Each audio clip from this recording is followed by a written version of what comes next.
Welcome. This is Astrology Insight Now, a weekly forecast program with astrology and other ways to help you make the most of your week and to heighten confidence for daily life. It's run by Pamela Cuccinell, that's me, the astrologer, and I invite you to find out more about my work at insightoasis.com. I look forward to your joining us every week. Please share with your friends, and here we go. Monday, September 8th, 2025. So here we begin the week, and I do hope most of us took advantage of that eclipse energy this weekend, which really is kind of pushing the need to crystallize, discern, make a decision about where you're putting yourself energetically. We are in between eclipses, so at this point in time, it's kind of important to know where you're going to push towards the change, because there's an acceleration energy as we're moving towards the new moon eclipse that happens in a couple of weeks. And now we're in this waning cycle where it's super important to finish up things you don't want to take in with you when that eclipse ignites in a couple of weeks and pushes us towards real changes. As many people know, we're in pivotal times in the world, and we do best when we work on actualizing.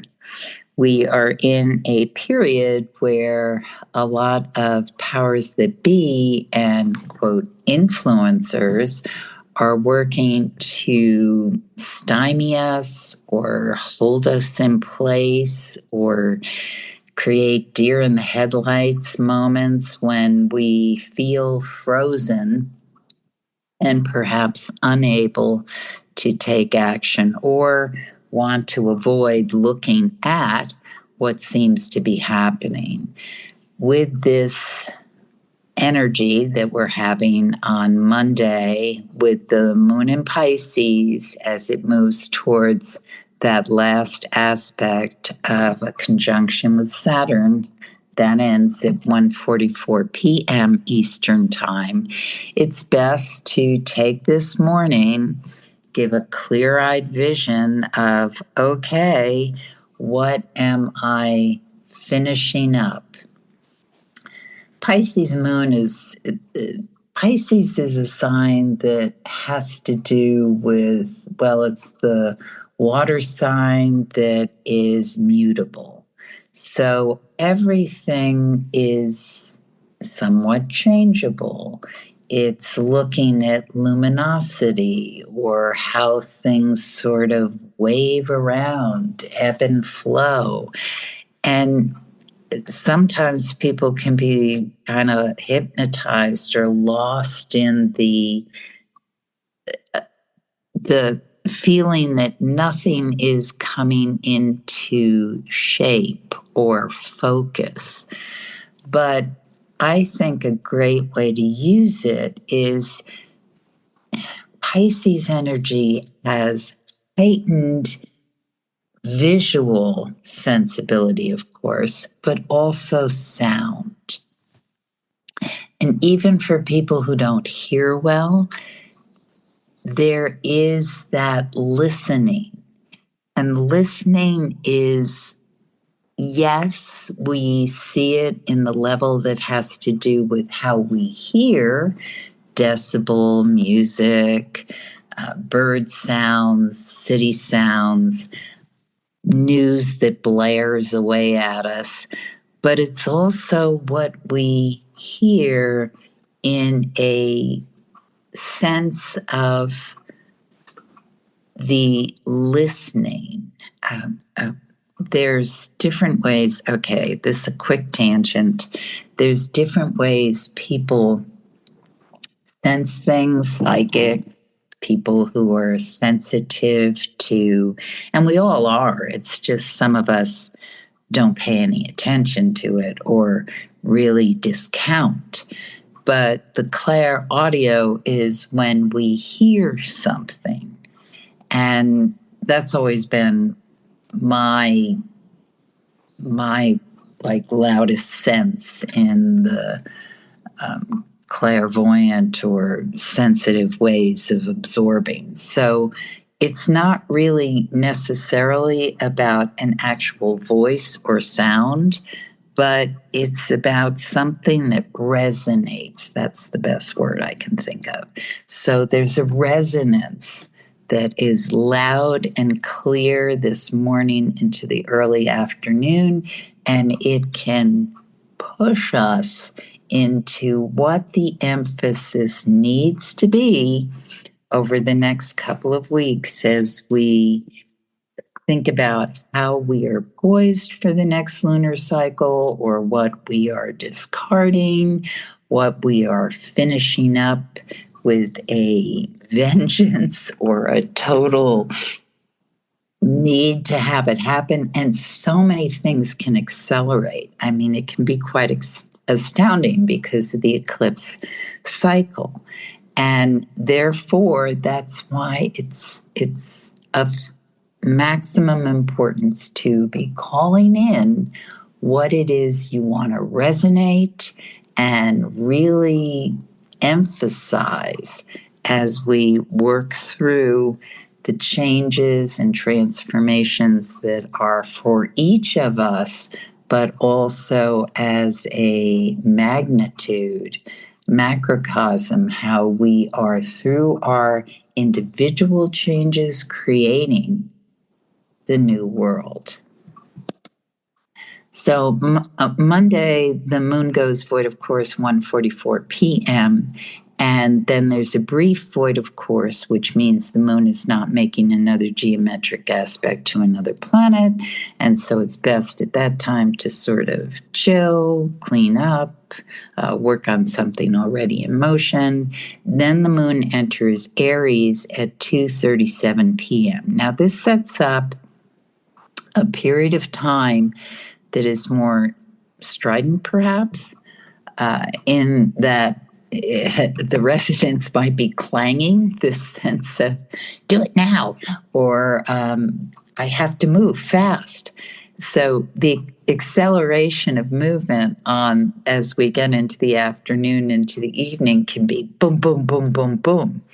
The thing that's important over the next day or so, especially when we get into Tuesday, is that we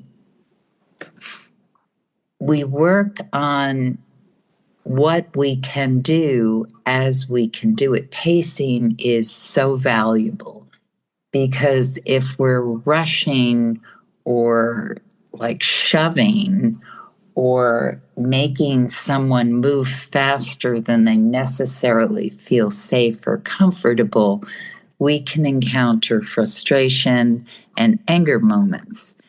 And it's not that we can't move with that. People who listen to me a lot, or who know how I think, do I know how I think? Know that I so value understanding the emotional weather that's happening within me, and certainly within people around me. And as we look at everything that's happening in the greater world. So emotional environment for each person, and therefore what creates storms, emotional storms. Think about it. People are continually making decisions, or they're not making decisions, but stuff is happening because of whatever force. Yes, force of nature, but also force of emotional nature is pushing us towards something. Yes, we'd love to think that we're in this very intellectual thinking world, and that does seem to be steering a lot of decision making and how people are taking action. But when you distill it down to the end, most of decisions are made from the emotional realm. The ideal is when we navigate that and get to a point when we really understand what's driving us emotionally. And then we can really process from more points of objectivity. The problem is in our AI-driven, like the intellect technology is king world, is that we're not really taking into account emotional intelligence. And emotional intelligence, for better or worse, is really how human beings will evolve well. Yes, we may think it's intellectual intelligence, but not without balancing emotional intelligence. Not going to happen. We may think it is, think again, but it's the emotional intelligence that really gives us the well of perspective of good decision making, compassionate worldview decision making. But whatever. Anyway, so over the next day and a half, there may be a lot of drive that comes into a force of frustration, anger, push, pull. The good part about this is as we discern, if we take time to measure, work with, come to terms with whatever is incendiary or pulling up a sense of protection or force or demand, then we can move to points where we really understand the balance of power. So it starts within each of us. So if you feel a lot of fire, like need to make things happen on Monday into the evening and then through Tuesday, this is super and powerful and terrific, but definitely look in the mirror, whether three-dimensionally or just really viewing what's going on internally, and also don't sidestep conversations or situations where you have to meet someone and work through whatever may be coming up that feels like it's territorial or angry or assertive, or if we work through that, then we can get to a place of stasis that allows us a really good point of leverage to leap into true creative thrust. So let's see, Wednesday the 10th, the moon goes void, of course, at 2:54 a.m., so the wee hours. So people who are up late on Tuesday may really be encountering this kind of lines in the sand or places where there's that internal frustration for some of us. It may act out in the dreamscape. Again, eclipse season, my dreams usually are just sort of like so wild, but there's so much information that comes in through the unconscious. It's a way that we are encouraged or talked to or allowed to release certain things that we don't consciously access. So this is a very rich time to jot down dreams, reflect on them, get to know your own personal symbolism of people who might be in dreams, animals, situations. Yes, you can look at a dream book, but each of us has our own inner vocabulary of what all of that may mean to us, because certain images, symbols can be more personal or more loaded for some of us based on our own history, what we've experienced, or mythologies that we've grown up with. So the moon is void, of course, through 4:03 p.m. on Wednesday in the sign of Aries. So this can be a lot of, I see it as a wonderful period to kind of discharge energy that may feel like it's too built up. Many of us, actually all human beings, all creatures, we need to expend our chi, our energy, to sleep well at night. I mean, we're allotted a certain amount every day, the way our body works as we age, et cetera, et cetera. And so it's really good to move that energy in ways that are healthy so that you can settle down, focus better in ways that are productive. So I see Wednesday as being a day when it might be very useful to do errands that need to be done, not anything you necessarily want to initiate, because waning moon cycle, void of course moon, it might be a little different based on your personal astrology, where Aries lands.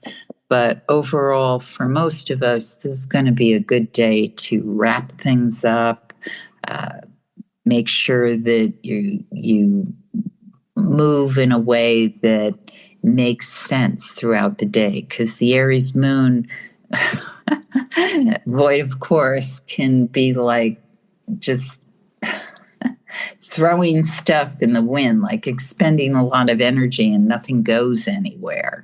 So it's very useful to kind of know what your day looks like, and as I said, not be having any appointments that are important to begin something, but maybe follow through, proceed. A lot can happen over this day, but you want the energy to go somewhere that is positive and useful. Once the moon enters Taurus at 4:03 p.m. Eastern Time, again, this is the time I use for these recordings. So once it goes into the sign of Taurus, now we're in this really rich period of high productivity, especially when we get past the early evening, because one thing that can come up is a kind of, I see it almost as a headbutting. So it could be just a simple example. Moon in Taurus, you need to go to dinner. You haven't decided where you're going to dinner. The person who you're eating with has a different idea, or you get into this whole thing. Make reservations ahead of time. Know where you're eating. Even better, have something in the slow cooker so you can sit down and just kind of feed yourself well. Moon in Taurus wants us to have that energy we need to proceed with our day. And so we want to ideally have a relatively early dinner, eat in a way that it allows us time to digest, because once we get past about 7 o'clock at night, Eastern Time, we are in this really nice zone to be creating. So we might be creating by cuddling and, with your favorite pet or partner, or just getting on a Zoom call with someone you really like to talk with, or just watching a movie or a very comfortable, this is like my favorite cozy robe to wear while I sink into reading this book that is taking me to another world.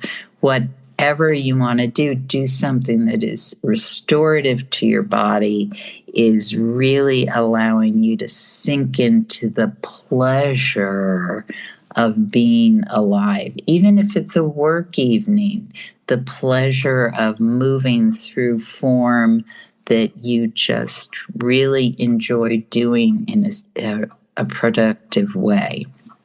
A lot of high productivity can happen over the next couple of days. Moon and Taurus, we like to chew on our food, chew on our activities, take our time, sink into the richness of what the experience is.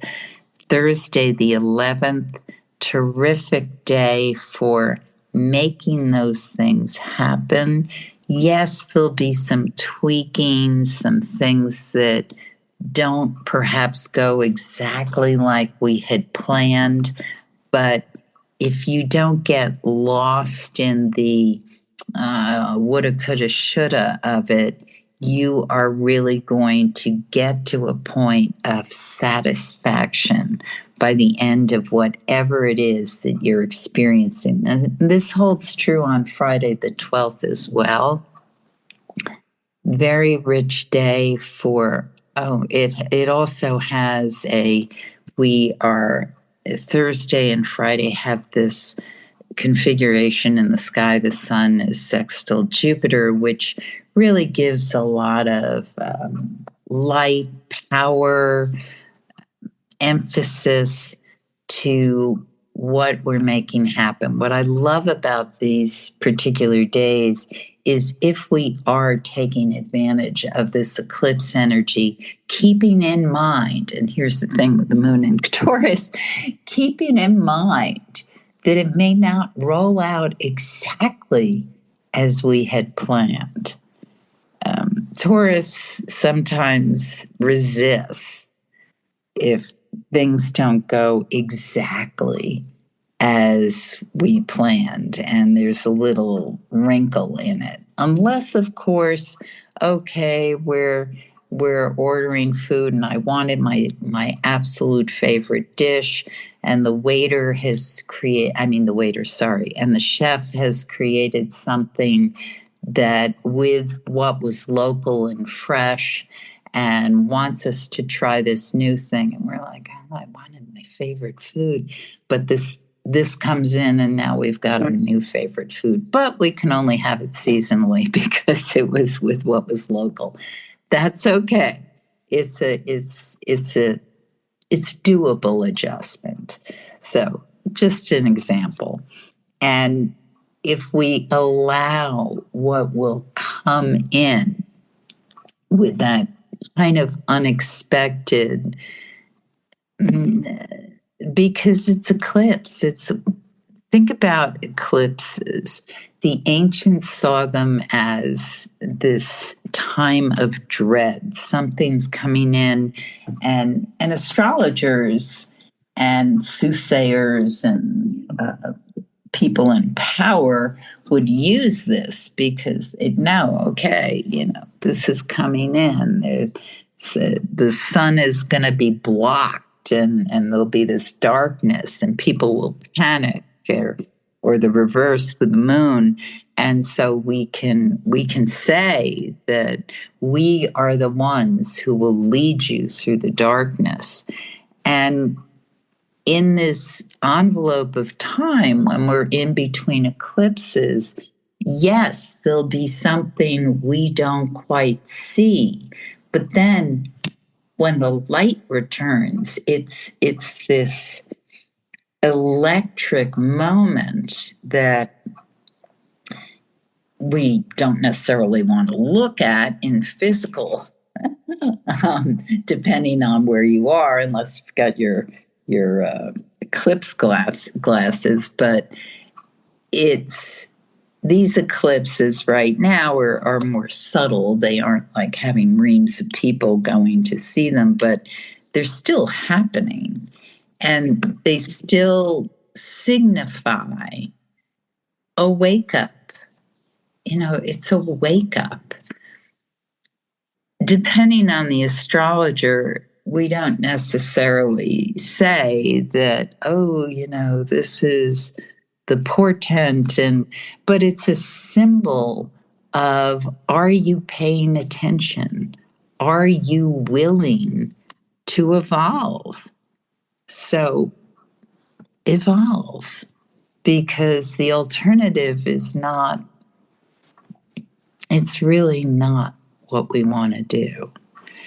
We don't want to stay in place, because when you stay in place, then you are controlled by those that are using the change for their own advantage. So be a part of the change.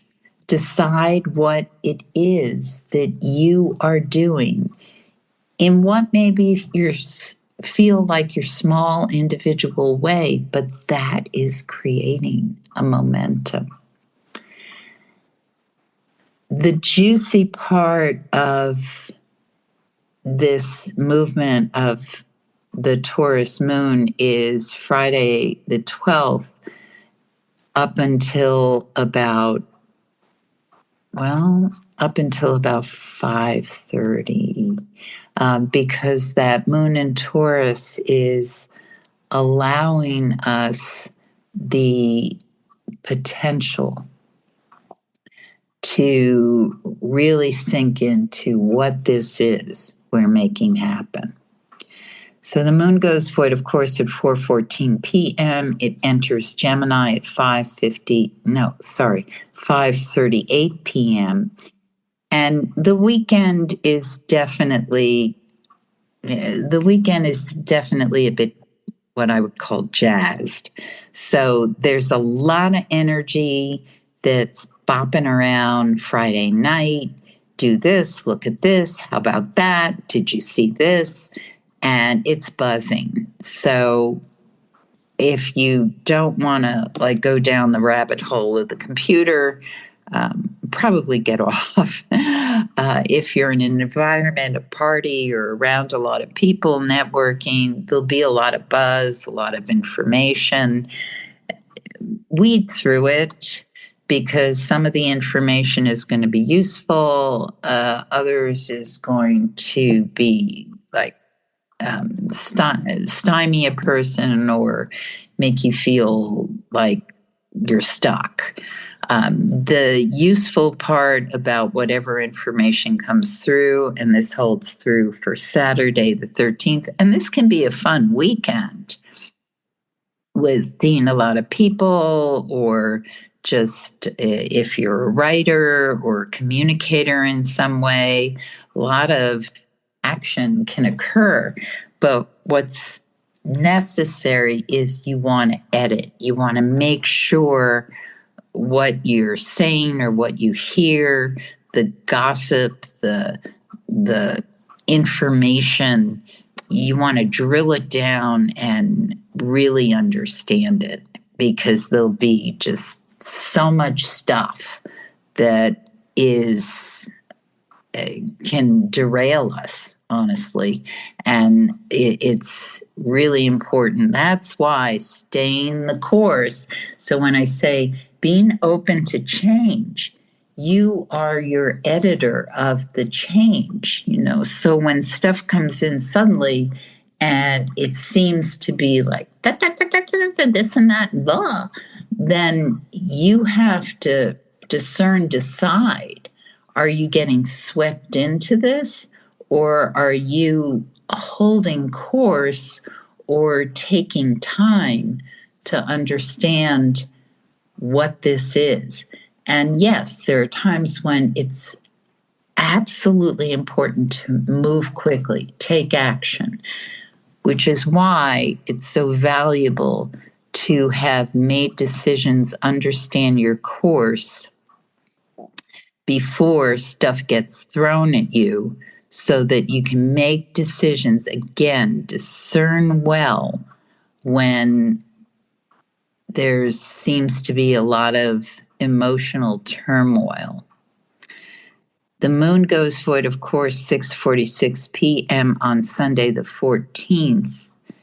It enters the sign of Cancer at 8:30 p.m., and this can be a highly restorative evening if you ideally take time to be in a harbor, your home, whatever feels comfortable, safe, nurturing, and give yourself good night's sleep. You have been listening to Astrology Insight Now. Please share with your friends, and if you'd like to make a donation, you can do so at astrologyinsightnow.com. Have a stellar week, and we hope to see you next time.